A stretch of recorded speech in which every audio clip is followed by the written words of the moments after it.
I-bring down natin yung 0. Ano yung 0 minus 9? Cannot be. Cannot be. So, repeat after me. Borrow 1.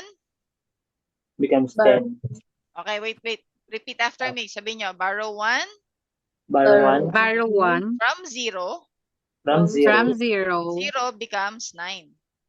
0 becomes 9. Another 0 becomes Another 9. 0 becomes 9.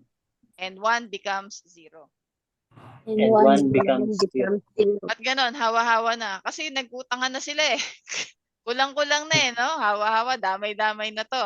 Okay. So ngayon, meron na tayong 10 minus 9. Ano yung 10 minus 9? 1. 1. O, lagyan natin yung tuldok. Ano yung 9 minus 9? 0. 0. 9 minus 9 ulit. 0.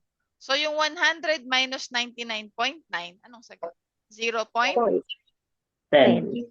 10. 0.10 or 0.20.